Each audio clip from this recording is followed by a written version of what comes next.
Hola, ¿qué tal? Mi nombre es Daniela De Pauli, soy docente de la Cátedra de Anatomía Normal y miembro del Museo de Ciencias Morfológicas y también soy residente de otorrinolaringología de la Hospital Provincial del Centenario.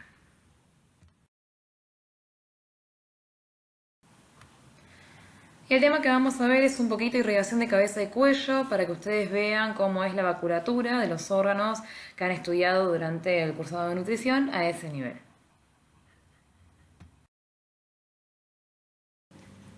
En esta imagen están viendo un poquito las redes sociales de la cátedra. Tenemos el campus virtual de la Facultad de Ciencias Médicas en la que se sube algo de material, algunos videos y demás material didáctico que arma la cátedra. Tenemos un canal de YouTube de la cátedra también en el que se suben videos.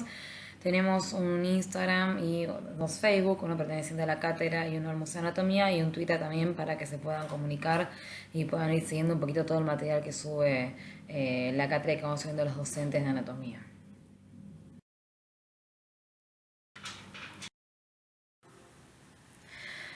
Para comenzar a hablar de los vasos de cabeza y cuello, me parece que es importante hacer un repaso a unas cosas generales, que si bien por ahí no son temas de nutrición y sí van a ser tema de en trabajo y tiempo libre, hace a la cuestión de entender un poco de dónde salen todos estos vasos que van a irrigar los órganos que ustedes estudiaron en nutrición.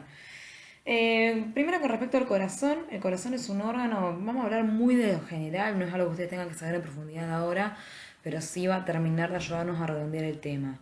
El corazón es un órgano muscular hueco que va a presentar cuatro cavidades, las dos aurículas y los dos ventrículos, que a través de estas cavidades va a circular la sangre. El corazón se va a relajar, ese movimiento o ese acto se lo conoce como diástole, y en ese acto va a atraer la sangre hacia el corazón, que es la sangre que va a circular por las venas. El corazón se va a contraer, también va a tener la posibilidad de contraerse en un mecanismo que se lo conoce como sístole, y es en ese mecanismo en el que va a expulsar la sangre hacia las arterias. Las arterias a las que va a expulsar la sangre es hacia la arteria aorta o bien hacia el tronco pulmonar. A su vez el corazón va a estar formado por una capa muy interna que la vamos a conocer como endocardio. Después tenés una capa muscular bastante grosera y muy importante en el corazón, porque es la que va en cierta medida a generar estos movimientos de sístole y diástole, que va a ser el miocardio, y finalmente va a estar cubierto por una de las sedosas del cuerpo, que va a ser el pericardio. Con respecto a los vasos que van a salir del corazón, vamos a comenzar hablando de las arterias. Las arterias se van a disponer alrededor del corazón, las arterias y las venas se van a disponer alrededor del corazón como si fuesen un círculo. Los primeros vasos que van a salir de la arteria aorta, que es este gran tronco arterial que emite una curvatura, un callado, inmediatamente sale del corazón. Los primeros vasos, que no están diagramados en este dibujo porque no van a ser kit de la clase de hoy, pero los primeros vasos que van a salir de la arteria aorta van a ser los vasos coronarios, que en definitiva van a ser los vasos que se van a encargar de la irrigación del propio corazón. No va a ser tema de esta clase ahondar en el corazón, ahondar en el tronco pulmonar, ahondar en las arterias coronarias, pero sí va a ser tema de esta clase comenzar a hablar un poco de la arteria aorta, porque en definitiva va a ser ella la que va a originar los vasos o los arteriales que se van a encargar de la irrigación de cabeza y cuello. La arteria aorta es una arteria muy voluminosa, tal vez la más voluminosa del cuerpo, la cual se va a originar en el ventrículo izquierdo del corazón, y se va a distribuir por todo el organismo llevando mucha cantidad de sangre, llevando la sangre de la gran circulación, es decir, de la circulación sistémica. Si rememoramos un poquito lo que estudiamos en crecimiento y desarrollo. La arteria aorta va a emerger de la porción superior del ventrículo izquierdo, algo un poco más a la derecha del tronco pulmonar, y va a dirigirse en sentido oblicuo, adelante, arriba y hacia la derecha, y se va a arquear formando lo que llamamos el callado o arco aórtico, que se dirige hacia la izquierda y hacia atrás. Se va a adosar íntimamente a la cara posterior, a la cara izquierda de la tráquea, al esófago, y va a alcanzar el flanco de la columna vertebral a la altura de la cuarta vértebra torácica aproximadamente. Luego va a seguir descendiendo, formando lo que llamamos la arteria aorta torácica, y finalmente va a atravesar el diafragma a través del hiato diafragmático, formando lo que llamamos la arteria aorta abdominal, para continuar con la irrigación del abdomen, que seguramente ya han estudiado para los órganos infradiafragmáticos. Es muy importante que ustedes sepan en este momento cuáles son las tres ramas que va a originar el arco aórtico a nivel de su cara superior. Esto entonces, repito, es el arco aórtico o callado aórtico. Es muy importante entonces que ustedes sepan cuáles son las tres ramas que va a originar el arco aórtico o el callado aórtico.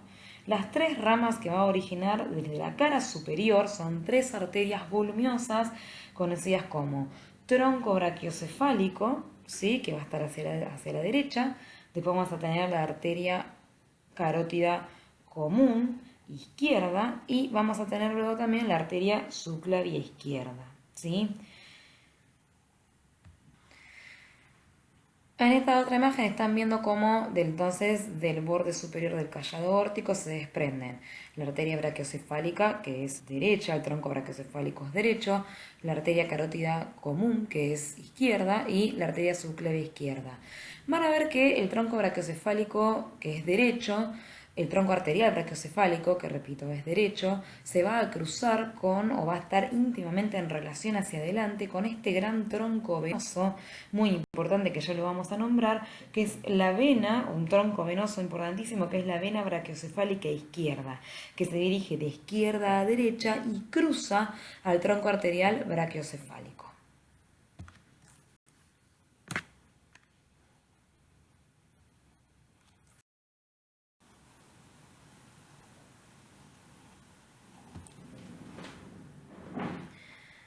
En esta imagen lo que estamos viendo es una disección torácica en la que se ha extraído el corazón para que ustedes puedan ver el diagrama de los grandes vasos y la segmentación pulmonar. Hacia abajo estamos viendo la cúpula diafragmática en la que ha quedado la impronta del pericardio, se ha extraído el corazón, se está viendo el hiato diafragmático por el que atraviesa la vena cava superior hacia el abdomen y estamos viendo la segmentación pulmonar. Hacia la línea media se encuentra la tráquea, que se va a dividir en sus dos bronquios fuentes, derecho e izquierdo, y va a producirse la segmentación pulmonar, no solo bronquial, sino también venosa y arterial. Hacia la línea media vamos a encontrar los grandes vasos venosos y arteriales, obviamente la arteria aorta con su gran callado, como habíamos dicho en la diapositiva anterior, del borde superior se va a desprender el tronco arterial brachiocefálico derecho, que va a originar la arteria subclavia derecha y la arteria carótida primitiva o común derecha, que en definitiva va a ser uno de los vasos que va a estar involucrado en la irrigación de cabeza y cuello, que además vamos a hablar hoy en la clase. Después del borde superior de la arteria aorta o del callado aórtico se va a desprender la arteria carótida primitiva o común izquierda y la arteria subclavia izquierda. Con respecto a los troncos venosos, que mucho no habíamos hablado, dijimos alguna pequeña cosa en la diapositiva anterior, vamos a ver que obviamente las venas hacen un recorrido inverso a las arterias, las venas van a traer la sangre de cabeza y cuello para devolverla al corazón, por lo tanto vamos a encontrar que estas dos grandes venas que están viniendo por el cuello van a ser las venas yugulares internas, que van a traer toda la sangre de cabeza y cuello, van a ser dos venas muy voluminosas, muy importantes, más que nada para la irrigación de los temas que tenemos que ver hoy.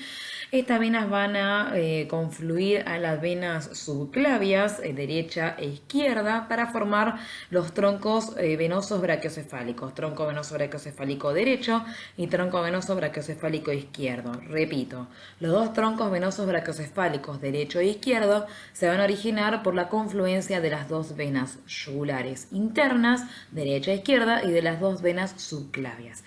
Como detalle, las venas subclavias van a originar a las venas vertebrales, que se van a encargar de traer la sangre de los órganos del sistema nervioso central, y el tronco venoso brachiocefálico izquierdo se va a encargar también de dar estos troncos venosos que van a ser las venas tiroideas inferiores. Este tronco venoso brachiocefálico es mucho más largo en cuanto a longitud que el tronco venoso brachiocefálico derecho, y es el tronco venoso que hablábamos en la diapositiva anterior, que decíamos que va a discurrir de derecha a izquierda y que va a estar en íntima relación y va a pasar por delante del tronco arterial brachiocefálico derecho, que va a salir del borde superior del callado aórtico. Los dos troncos venosos brachiocefálicos derecho e izquierdo van a confluir para formar esta gran estructura venosa que va a ser la vena cava superior.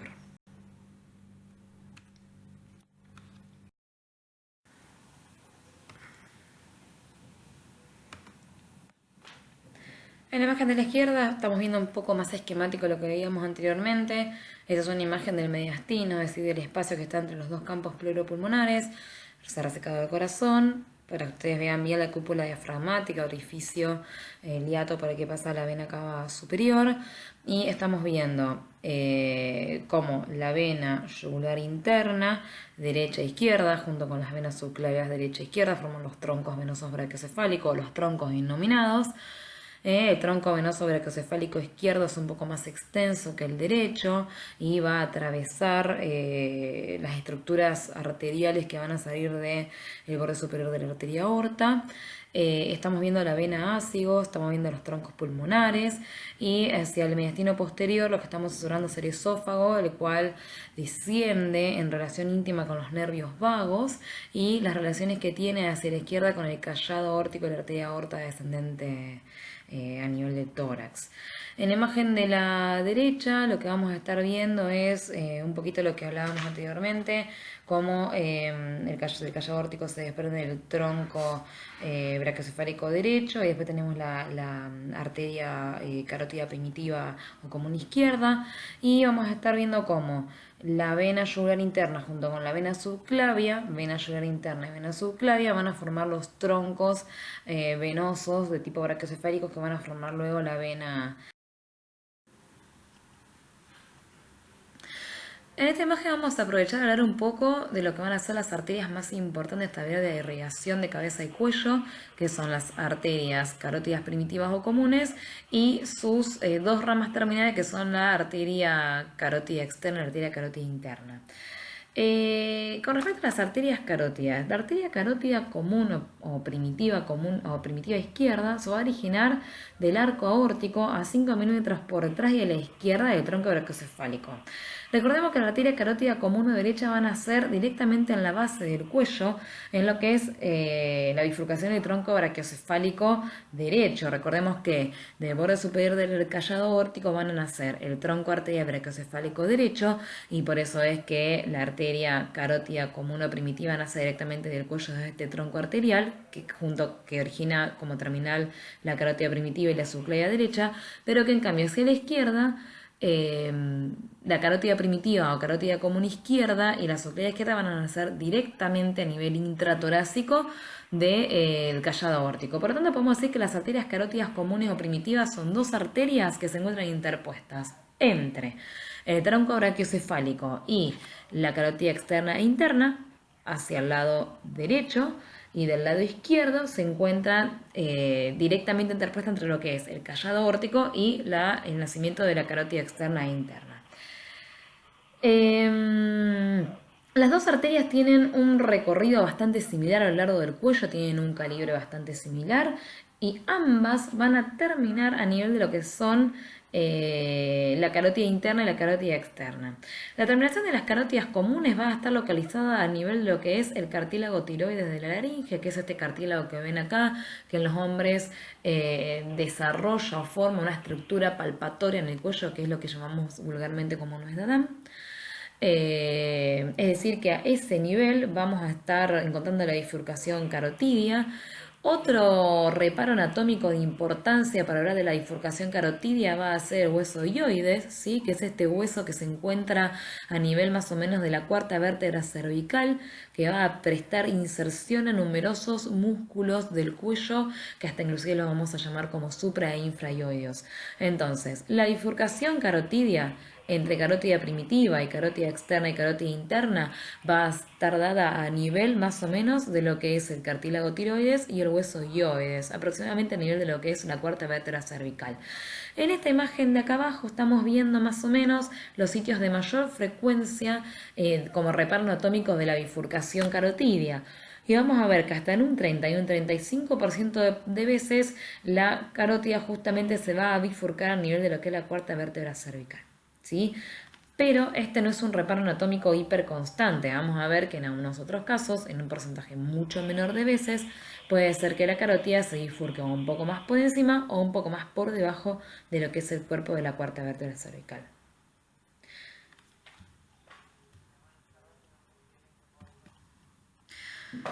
Entonces, la carótida primitiva o las carótidas comunes tienen una terminación que se encuentra situada, como decía anteriormente, al nivel del borde superior del cartílago tiroides. Eso estaría en relación, lo más frecuente es que sea así, con el borde inferior de la cuarta vértebra cervical. En este lugar, la bifurcación está muy marcada por un ensanchamiento notable que presenta la arteria, que es lo que llamamos el seno carotidio. Ya vamos a hablar un poquito de qué se trata el seno carotidio. De este seno parten la carótida externa, que, atención acá, tiene una ubicación anteromedial, ¿sí? Carótida externa tiene una ubicación anteromedial y carótida interna tiene una ubicación posterolateral. Las dos carótidas comunes o carótidas primitivas suelen tener un grosor o un calibre que es prácticamente igual de un lado que del otro. La carótida externa se la denomina carótida externa no porque sea la rama más externa de la carótida primitiva, al contrario, la carótida externa es la rama más anterior y más medial, más interna que tiene la carótida primitiva.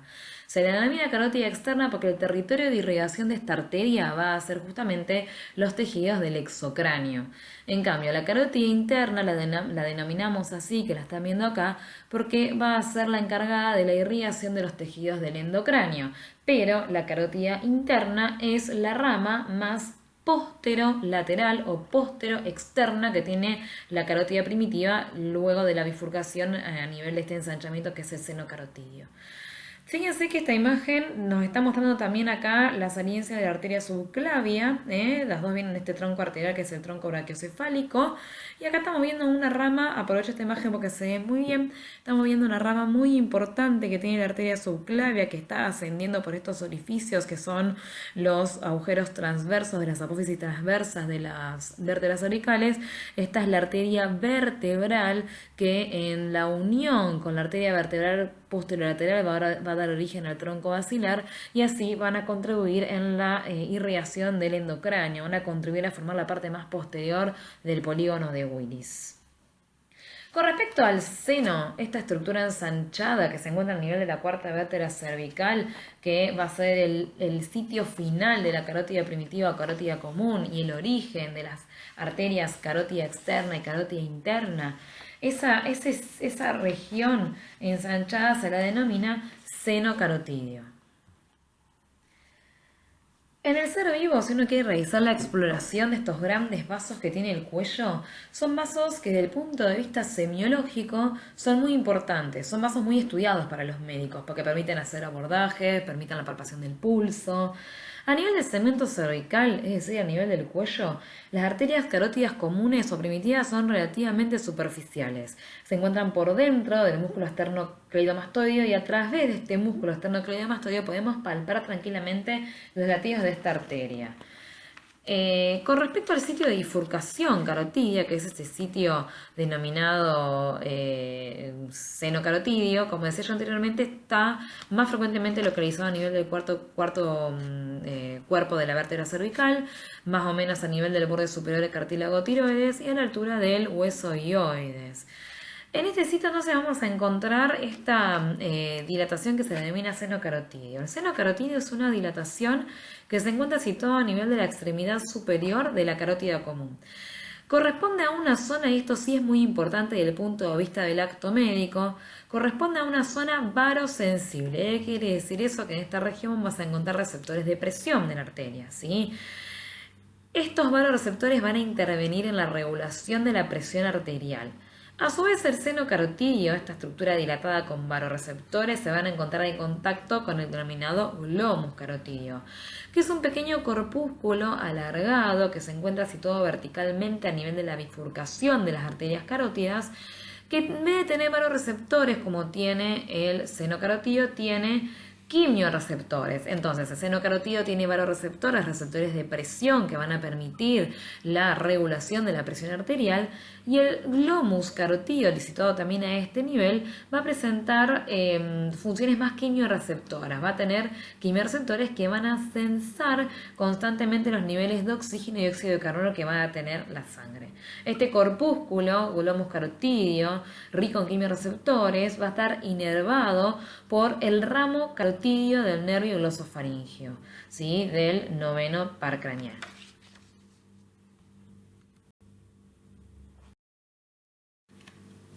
En esta imagen cadavérica lo que estamos viendo es la disección de los músculos del cuello, porque la disección de los músculos del cuello ha permitido la observación justamente de estas estructuras arteriales que veníamos nombrando. Presten atención a las inserciones de estos músculos. Este va a ser el hueso dioides. Vamos a estar entonces más o menos a la altura de la cuarta vértebra cervical. Se ha disecado el laringe, no contamos el cartílago tiroides, que debería estar por aquí debajo, y el borde superior del cartílago tiroides correspondería a la bifurcación carotidia. Estos son los músculos infraioideos, músculos supraioideos. Fíjense que acá tenemos los músculos del piso de la boca. Y este músculo que emite esta reflexión a este nivel es el músculo digástrico. Presten la atención porque es un reparo anatómico importante, más que nada para las ramas terminales de la carótida primitiva común, que son la carótida externa y la carótida interna.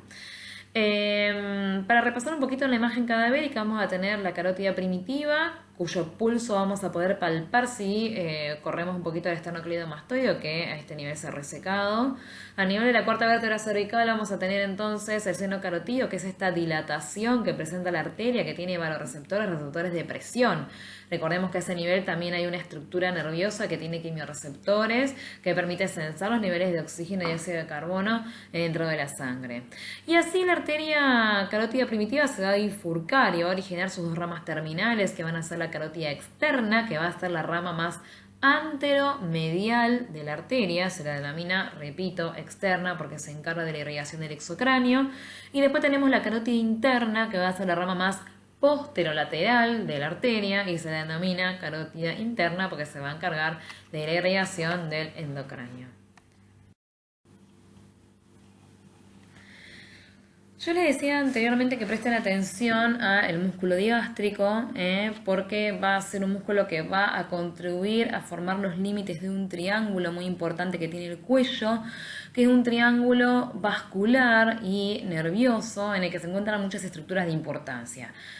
Este triángulo que se encuentra en el cuello se denomina el triángulo de Farabev o el triángulo de las carotidio, porque se encuentra abarcado en mayor instancia por las arterias carótidas, pero va a estar limitado hacia arriba por lo que es el músculo digástrico, hacia abajo por lo que es el músculo moioideo, y no está dibujado acá, pero el otro límite lo va a representar el músculo esternocleidomastoideo. Entonces, acá estamos viendo en esta otra imagen un poco mejor. Este es el triángulo de Farabev o el triángulo de las carótidas, que está limitado hacia arriba por el digástrico, hacia abajo por el homoioideo y hacia lateral por el músculo esternocleidomastoideo. ¿Por qué es importante este triángulo? Porque está muy completo de estructuras vasculonerviosas de importancia. Por un lado se encuentran las arterias carótidas. Por otro lado se encuentra en relación con la vena yugular interna, que contribuye también a formar uno de los límites del triángulo. Inclusive es un sitio en el que la vena yugular interna va a dar origen a la denominada vena facial o tronco tirolingo-faringofacial.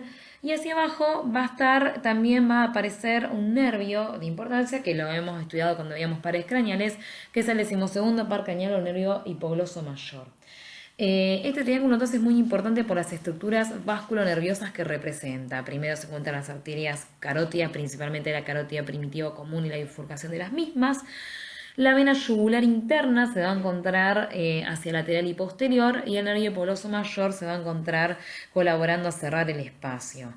En el área del triángulo las arterias se van a relacionar con algunos ganglios linfáticos profundos, que en el cuello hay muchísimos. Recuerden que es una cabeza y cuello, no deja de ser estructura muy noble y por lo tanto está muy completa en cuanto a estructuras linfáticas. Y se van a encontrar algunas estructuras nerviosas como el hipogloso mayor y unos plexos cervicales simpáticos. Con respecto ahora sí a las ramas terminales de esta arteria carótida común o carótida primitiva, las ramas terminales van a ser la carótida externa y la carótida interna. Tal vez la arteria que va a ser de mayor importancia en la irrigación de cabeza y cuello de las estructuras que ustedes han estudiado en nutrición van a ser las ramas terminales y colaterales de la arteria carótida externa, porque ella es la que se va a encargar de irrigar las estructuras de cabeza y cuello del exocráneo. La carótida externa es entonces la arteria que se va a encargar de la irrigación de la cara y de los tegumentos de la cabeza, opuesta a la carótida interna que se va a encargar de la irrigación de las estructuras del endocráneo. La carótida externa va a tener un origen, va a emerger a nivel de bifurcación carotídea, que ya lo dijimos un montón de veces, pero que va a estar a la altura del borde superior del cartílago tiroides, si se quiere a la altura del hueso ioides, y si se quiere podemos decir que va a estar a la altura de la cuarta vértebra cervical. Es una arteria que en primera instancia tiene un trayecto un poco flexuoso, es decir, un poco acodado. Primero se dirige hacia arriba y en sentido medial va a pasar por dentro del vientre posterior del digástrico, que sería este, ¿sí? Es decir, el límite superior de este triángulo de Farad que hablábamos hace un ratito. Y después va a emitir una curvatura un poco convexa hacia medialmente, para penetrar profundamente en lo que es el cuello. Va a dar un montón de colaterales en su recorrido, las estamos viendo en esta imagen, pero va a dar dos ramas terminales de jerarquía o de importancia, que van a ser la arteria maxilar interna o directamente arteria maxilar, que se va a encargar de gran parte de la irrigación de los tegumentos de la cara, y también va a dar como origen terminal a la arteria temporal superficial. Entonces las dos ramas terminales de la arteria carótida externa, la más importante tal vez en toda esta descripción, van a ser la temporal superficial y la maxilar interna. Esas van a ser las dos ramas terminales de jerarquía. Un dato de color que va a tener el recorrido de la arteria carótida externa, que esto es una pregunta muy importante muchas veces en los exámenes de nutrición, es que la carótida externa va a tener un recorrido intraparotídeo, que lo estamos viendo en esta imagen de la derecha. Recuerden que la parótida es abordada por tres elementos, dos vasculares y uno nervioso. Los dos elementos vasculares van a ser la arteria carótida externa y la vena yugular externa, y el elemento nervioso va a ser el nervio facial. Entonces va a tener un pequeño recorrido intraparotídeo, ¿sí? La carótida externa va a seguir la parte profunda de la glándula, la va a recorrer de abajo hacia arriba y de medial lateral.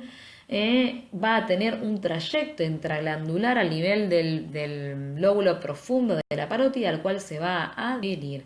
Por lo tanto, de las estructuras intraparotídeas que yo les nombré recién, la arteria carótida externa es la más profunda de las estructuras intraparotídeas, ¿sí? Eso es un dato muy importante que tiene de color la arteria carótida externa, que se pregunta mucho en los exámenes de nutrición.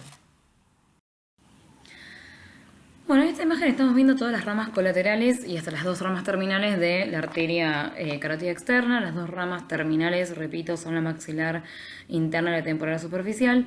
Y las ramas colaterales son todas estas ramas que estamos viendo acá. Muchas salen de la cara anterior de la arteria, otras salen de la cara posterior y van a ser la tiroidea superior, que va a dar origen a la laringe superior, la linguar, la facial, que se va a transformar luego en angular, la faringe ascendente, que va a originar la meningia posterior, la occipital auricular posterior y los ramos parotidios. La primera rama colateral que va a la arteria carótida externa va a ser esta arteria, que es la tiroidea superior. Tal vez no es tan importante esta arteria colateral para la cursada de nutrición, pero sepan que es la primera rama colateral de la arteria carótida externa. Entonces, tiroidea superior, que va a dar origen a un ramito también que se denomina laringio superior. Vamos a poner el puntero láser para que ustedes lo vean. Entonces tenemos ramas terminales, maxilar interna, temporal superficial, ramos colaterales nacen casi todos de la cara anterior, alguno que otro sale de la cara posterior. La primer colateral va a ser esta, que es la tiroidea superior, que va a dar origen a su vez a la laringe superior para irrigación de tiroides y de estructuras de la laringe. Inmediatamente por arriba, hasta 1 centímetro por arriba, va a iniciar la vena lingual, que la vamos a ver en diapositivas siguientes. 5 milímetros por arriba va a iniciar la vena facial, que la van a ver en este trayecto tan tortuoso, terminando en el ángulo interno del ojo. Lo vamos a ver en algunas diapositivas siguientes. La faringe ascendente, la occipital y auricular posterior, que nacen de la cara posterior de la arteria. Lo vamos a ver viendo en imágenes siguientes. En esta imagen estamos viendo la arteria lingual. La arteria lingual, en la primera entonces habíamos dicho que era la tiroidea superior con su ramita laringe superior. A 1 centímetro por encima de esa arteria de la cara anterior de la carótida externa se desprende la arteria lingual. La arteria lingual va a discurrir a lo largo de todo el órgano, músculo membranoso conocido como la lengua, terminando hacia la punta de la lengua, las denominadas arterias raninas. Inmediatamente por encima de esta arteria lingual, la carótida externa desde su cara anterior va a dar origen a la vena facial. Fíjense que la arteria lingual va a nacer aproximadamente a la altura de la cara anterior de la carótida externa, 1 centímetro por encima, como les decía anteriormente, de la arteria tiroidea superior, y se va a ubicar en la cara profunda del músculo hiogloso.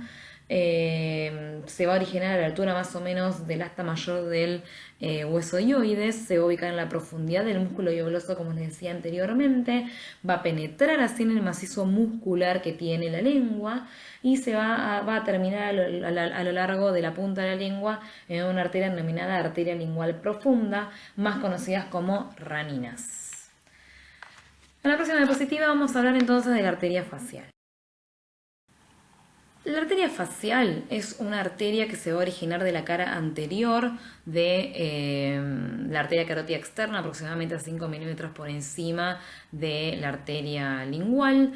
Es una arteria que va a tener un recorrido un poco extraño, ya que en primera instancia va a desprenderse de la cara anterior de la arteria carótida externa, teniendo un recorrido bastante rectilíneo en primera instancia para luego ascender por la mandíbula y teniendo un recorrido muy tortuoso. Tiene la particularidad que a nivel del ángulo interno del ojo, la arteria facial se va a anastomosar con una rama de la arteria oftálmica que se la denomina arteria nasal dorsal, y por anastomosarse y dar una rama terminal a la altura del ángulo interno del ojo, esta arteria a este nivel se va a llamar arteria angular. Tiene la particularidad de la arteria facial de irrigar los tegumentos, las partes blandas de la cara. En esta imagen cadavérica de un feto, una disección fetal al cual se le ha instilado una sustancia de contraste tonalizadora del torrente del árbol arterial, estamos viendo la disección del cuello, se ha resecado el esternocleidomastoideo, se lo ha rebatido para que ustedes puedan ver este triángulo que hablábamos hoy, este triángulo de las carótidas. Estamos viendo estructuras submaxilares, como la glándula submaxilar. Estamos viendo la arteria carótida externa dando sus ramos anteriores. Estos van a ser los ramos conocidos como tiroideo superior, la arteria lingual y la arteria facial. Fíjense cómo la arteria facial es este trayecto tortuoso por los tegumentos de la cara. Estas seguramente, fíjense el tamaño que tienen estas arterias, son muy delicadas, porque estamos hablando de una disección fetal, es la rama terminal conocida como temporal superficial. Con respecto a la arteria faríngea ascendente, la arteria faríngea ascendente nace inmediatamente por arriba de la arteria facial, tiene un recorrido también un poco tortuoso hacia arriba. La faringe ascendente se va a dirigir verticalmente hacia arriba, se va a aplicar hacia la cara lateral de la faringe, a la cual va a irrigar, va a dar origen a ramas faringeas, a la rama timpánica, que va a ingresar también a la caja del tímpano para colaborar en la irrigación de las estructuras de las partes blandas del tímpano. Y va a dar origen también a la arteria meningia posterior, que va a penetrar al cráneo a través del foramen magno. ¿Sí? Vamos a ver que estas son las ramas de la faringe ascendente. Con respecto a la arteria occipital tiene la particularidad de desprenderse de la cara posterior. Veníamos viendo que todas las arterias que veníamos nombrando se desprendían de la cara anterior de la carótida externa. La occipital se desprende de la cara posterior de la carótida externa, a la misma altura más o menos que la arteria facial y la arteria lingual, a la altura más o menos del ángulo de la mandíbula, pero profunda a él. Va a dirigirse hacia arriba, va a pasar contra la base del cráneo, se va a dirigir medialmente hacia la apófisis mastoides, donde va a distribuirse para la irrigación de las estructuras de la nuca y de los planos superficiales de esa región. ¿Sí?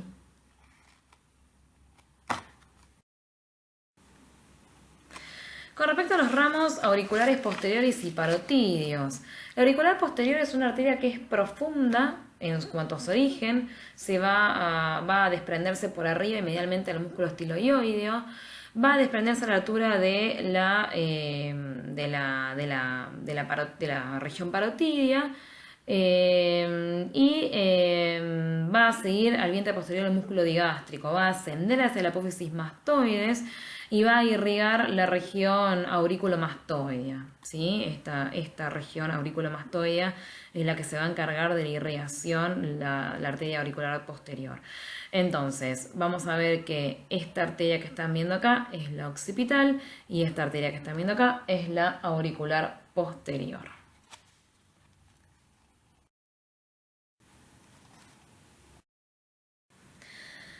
Lo que estamos viendo acá son, bueno, la carótida externa con sus ramas colaterales, que ya las fuimos nombrando, y predominantemente las ramas terminales de la maxilar interna. Las ramas terminales de la maxilar interna son la temporal superficial, que ya vamos a ver un poquito después, y la maxilar interna. La maxilar interna es la arteria a la que vamos a dedicarle tiempo ahora, que tiene numerosísimas ramas colaterales y una rama terminal de jerarquía que es la esfenopalatina. La esfenopalatina es la rama terminal de la maxilar interna que se va a originar en la fosa pterigopalatina, en el fondo o en el trasfondo de la fosa pterigopalatina. Y la esfenopalatina es una arteria de jerarquía para la irrigación de fosas nasales.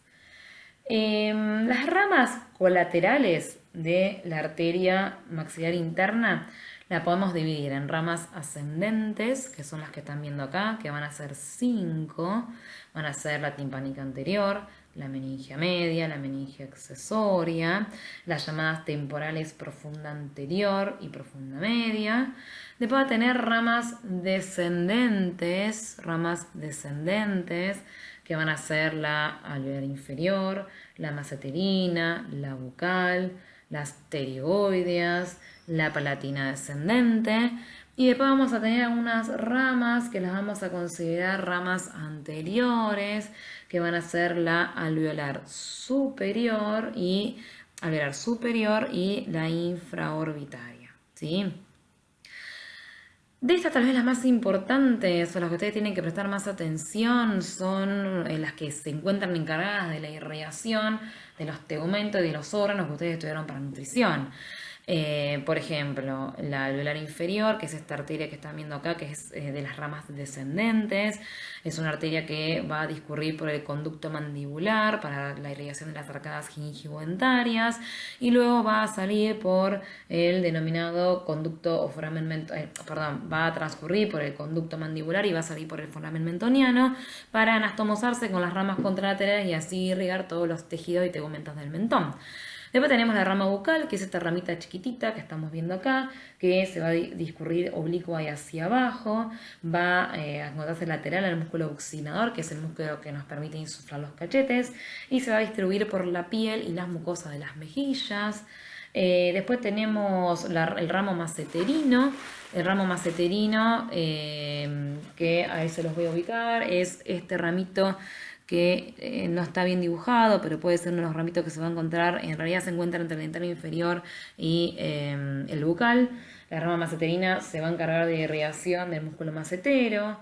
Después las ramas pterigoideas. Las ramas pterigoideas se las va a encontrar a este nivel. Las ramas pterigoideas se van a encargar de la irrigación del pterigoideo interno y del pterigoideo externo. Después tenemos dentro de las ramas ascendentes las temporales profunda media y temporales profunda anterior, que se van a encargar de irrigación de no solo el músculo temporal, sino que también se van a encargar de irrigación del paladar blando. Y dentro de las ramas anteriores encontramos la alveolar superior, que se va a encargar de irrigación de la arcada gingiventaria superior.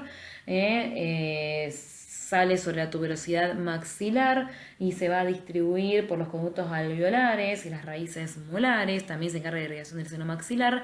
Y esta ramita que estamos viendo acá es una rama que se la conoce como infraorbitaria, va a nacer en la fosa pterigopalatina, atraviesa la fisura orbitaria inferior y penetra el conducto infraorbitario, como están viendo ahí, para salir hacia los tegumentos de la cara, por el foramen infraorbitario y distribuirse así en irrigación de las estructuras de la nariz y de la cara. Esta imagen que están viendo acá es muy importante porque nos muestra un poquito cuál es la rama terminal de la maxilar interna. Estamos con todas las colaterales que fuimos nombrando recién y la rama terminal es la arteria esfenopalatina. La arteria esfenopalatina es una arteria voluminosa que lleva mucha presión arterial, que cuando sangra produce las que llamamos epistaxis posteriores de la nariz, que requieren de taponajes bastante agresivos. La arteria esfenopalatina entonces rama de la maxilar interna, se va a originar a nivel de la fosa palatina y por el orificio esfenopalatino va a ingresar por lo que es la pared lateral nasal para la irrigación de las estructuras de fosas nasales. Es una arteria voluminosa que lleva gran cantidad de sangre, ¿sí? Arteria esfenopalatina, rama terminal de la arteria maxilar interna. Ahora vamos a hablar de la arteria subclavia un poco, que es tal vez la otra arteria que se encuentra en relación a las carótidas externas. Recuerden que la subclavia derecha se va a originar de lo que es el tronco brachiocefálico derecho, en cambio la subclavia izquierda se origina directamente del callado aórtico. La arteria subclavia derecha entonces está comprendida entre el tronco brachiocefálico derecho y la arteria axilar, que va a ser su rama terminal, ¿no? Eso a nivel derecho. En cambio, a nivel izquierdo, la arteria subclavia se va a encontrar entre lo que es el callado aórtico y la arteria axial izquierda, que es en definitiva la que va a dar origen. A la derecha, entonces, la arteria subclavia precede el tronco brachiocefálico derecho arterial, el cual se encuentra detrás de la articulación esternoclavicular. Y a la izquierda, la subclavia directamente se origina a nivel del tórax, no se origina a nivel del cuello, se origina a nivel del tórax, directamente desde el borde superior del callado aórtico. Recuerden que las arterias subclavias van a ser las encargadas de originar este tronco arterial de importancia voluminoso, que es ni más ni menos que la arteria vertebral que se mete por los agujeros transversos de las apófisis transversas cervicales para penetrar el endocráneo, originar el tronco basilar con la anastomosis de la vertebral contralateral y así contribuir a formar la parte más posterior del polígono de Willis. A su vez, las arterias subclavias van a originar la arteria torácica interna, que la están viendo acá, una arteria importante para la irrigación del tórax, pero van a originar también dos troncos arteriales, el tronco cérvico intercostal, que va a dar origen a dos arterias que son la cervical profunda y intercostal suprema, y al tronco tiro bicérvico escapular, que va a dar origen a la tiroidea inferior, la cervical ascendente, transversa del cuello, dorsal de la escápula y supraescapular. Tal vez no es tan de jerarquía que sepan todas estas arterias, porque no es para estructuras que han estado estudiado ustedes en nutrición. Pero la verdad que si estamos hablando de vasculatura de cabeza y cuello, me parece que sí, estas arterias son importantes para la irrigación de los músculos del cuello y de las estructuras del tórax superior, entonces no podemos dejar de nombrarlas, ¿sí? Entonces, me parece de jerarquía que nombremos igualmente a estas estructuras, por más que no sean tal vez en profundidad tema de esta clase, ¿sí? ¿Estamos? Entonces, para repasar, arteria subclavia, rama a la derecha del tronco arterial que proviene del callado aórtico, del tronco brachiocefálico arterial. Subclavia izquierda viene directamente del callado aórtico. De la subclavia se desprenden la arteria vertebral, se desprenden la arteria torácica interna, se desprenden el tronco cérvico intercostal y se desprende el tronco tiro bicérvico escapular. Esta imagen nos sirve para repasar un poco lo que decíamos anteriormente, que el inicio de la subclavia derecha está en íntima relación con la articulación esternoclavicular, porque su origen es cervical, luego de la aparición a nivel cervical de esta estructura arterial que es el tronco brachiocefálico arterial derecho. En cambio, a nivel izquierdo, la subclavia se origina directamente del callado aórtico, directamente desde el tórax. Entonces, dijimos que daba origen a varias arterias, entre eso la torácica inferior, entre eso las arterias vertebrales, que las vamos a estar viendo acá, ascendiéndose el endocráneo a través de los agujeros transversos y las apófisis transversas de las cervicales. Va a dar origen entonces a los dos troncos arteriales que yo les nombraba anteriormente, que eran el tronco Queda en el tronco tiro cervical y costo cervical para la irrigación de las estructuras que forman parte del cuello y del tórax superior. Con respecto a las venas son un poco satélites de las arterias, son venas que en algún punto acompañan el trayecto de las arterias y otras no tanto. A nivel del cuello, habíamos dicho que con respecto a las arterias encontrábamos dos arterias carótidas primitivas que originaban en una bifurcación una carótida externa y una carótida interna. En cambio, las venas, tenemos 4 venas yugulares. La vena yugular interna, que va a acompañar un poco en el recorrido de la arteria carótida primitiva, pero después tenemos la yugular externa, la yugular anterior y la yugular posterior, también llamada cervical profunda. Es la yugular interna, la más voluminosa tal vez, porque es la que trae toda la sangre del endocráneo. Después tenemos las venas vertebrales que van a acompañar a nivel del foramen transverso el recorrido de las arterias vertebrales. Y después tenemos las venas tiroideas inferiores, que era esa vena que va a acompañar a esa arteria que formaba como primer rama colateral de la carótida externa. La vena yugular interna va a ser la más voluminosa, que es la que estoy marcando acá, porque es la vena que va a recibir como afluente a los senos venosos de la dura madre, que van a recoger la sangre de las venas del cerebro y de la órbita. Entonces, esto es un hecho bastante crucial. La vena yugular interna es la que va a drenar la sangre venosa del cerebro. A la vena yugular interna, además de llegarle la sangre venosa del cerebro, le va a llegar la sangre venosa de la vena facial, que es la que están viendo acá, colateral de la arteria facial, de la vena lingual, colateral de la arteria lingual, de la vena tiroidea superior y de la vena faríngea, todas colaterales de las arterias que ya vimos, ¿sí? Entonces, la vena yugular interna tal vez va a ser la vena más voluminosa y la que va a acompañar en su recorrido a la carótida, ¿sí? La vamos a encontrar en íntima relación por dentro del esternocleidomastoideo. Después tenemos la vena yugular externa. Acá estamos viendo todo el complejo venoso del cuello. Entonces, vena yugular interna que va a recoger la sangre en íntima relación con la arteria carótida, va a recoger la sangre de todos los senos venosos de la madre, va a recoger la sangre del cerebro y va a recoger la sangre de los tegumentos de la cara. Después tenemos la vena yugular externa. La vena yugular externa va a recibir como afluentes a la vena maxilar interna, la temporal superficial, la vena occipital y la auricular posterior.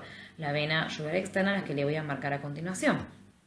La vena yugular externa es esta vena que están viendo acá, recogiendo la sangre y parte de los tegumentos de la cara, y va a terminar su recorrido directamente sobre la vena subclavia, al igual que la vena yugular interna.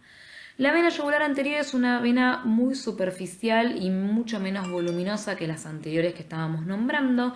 La vena yugular anterior también va a terminar su recorrido a nivel de la vena subclavia. Nace a nivel de la región supraioidea. Su origen es bastante variable. Puede nacer de la vena submentoniana, a veces nace de la vena facial, a veces nace del tronco tirolingo-faringofacial. Pero es una vena bastante superficial, mucho menos voluminosa, que recoge la sangre de las partes más inferiores del mentón, de las partes anteriores del cuello, y va a terminar también en la vena subclavia. Y después tenemos la vena yugular posterior.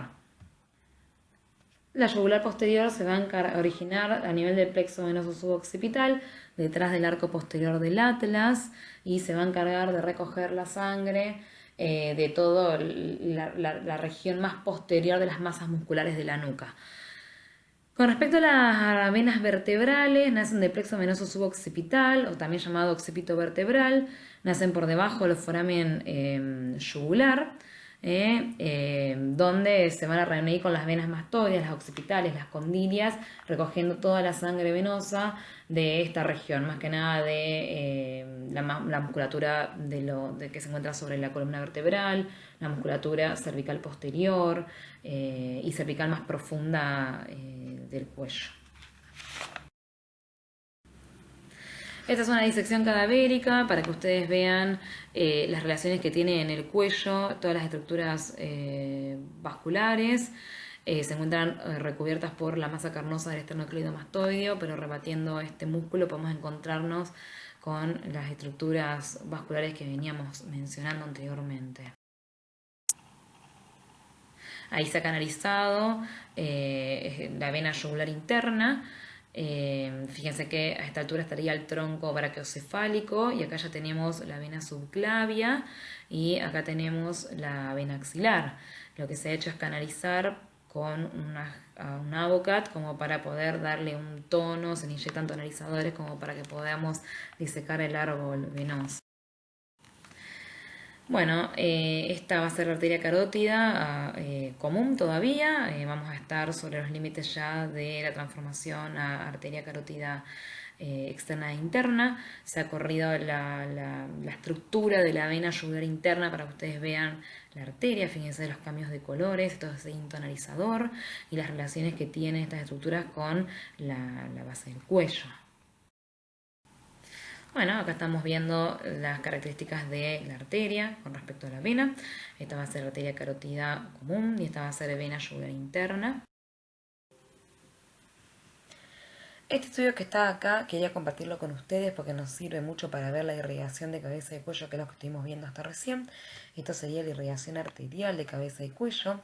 Este estudio que están viendo es del mismo paciente, se lo denomina arteriografía, y es un estudio contrastado que realiza un médico especialista en hemodinamia, en el cual ingresa un catéter al torrente vascular, en este caso el torrente arterial de cabeza y cuello, le instila contraste y luego se realizan placas radiográficas para poder ver el territorio arterial. La arteriografía en este paciente se realizó porque era un paciente de nuestro servicio que tenía una masa nasal, un tumor nasal, que lo están viendo acá. Nosotros sospechábamos que este tumor estaba vascularizado, había que operar al paciente, extraer el tumor, por lo tanto queríamos tratar de hacer una cirugía sin tantos riesgos, por lo tanto pedimos la intervención de los hemodinamistas para que ellos inyecten sustancias esclerosantes, realizan lo que se llama la embolización y así disminuir el torrente arterial que irrigaba el tumor. Esta imagen que está viendo a la izquierda es la imagen de la arteriografía previo a la embolización del paciente, en la que se ve el tumor irrigado por los vasos de arteria principalmente carótida externa, y esta es la imagen de la post-embolización, en la que ya no se ve más la masa irrigada como veíamos recién.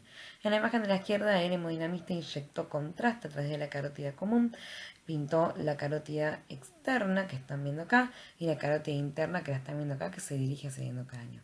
La carótida externa tiene las ramas occipitales, auriculares posteriores como habíamos visto la otra vez, la rama lingual con facial, y sus ramas terminales son la rama carótida, la rama temporal superficial que la están viendo acá y la rama maxilar interna.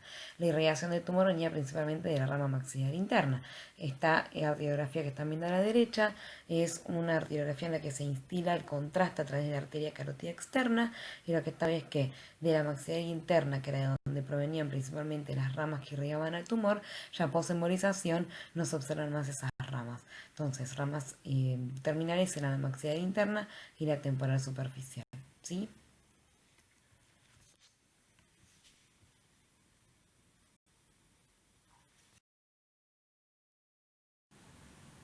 Bueno, muchas gracias por todo, espero que les haya sido útil la clase. No es un tema complejo, pero tampoco es un tema muy sencillo de entender. Siempre, como les digo a los chicos, válganse de Atlas, de algunos apuntes con buenos dibujos. Cualquier cosa ahí abajo queda mi mail, por si tienen alguna duda, alguna consulta para escribirme, bienvenidas serán. Y bueno, mucha suerte a todos los que estén por rendir y espero que les sirva la clase.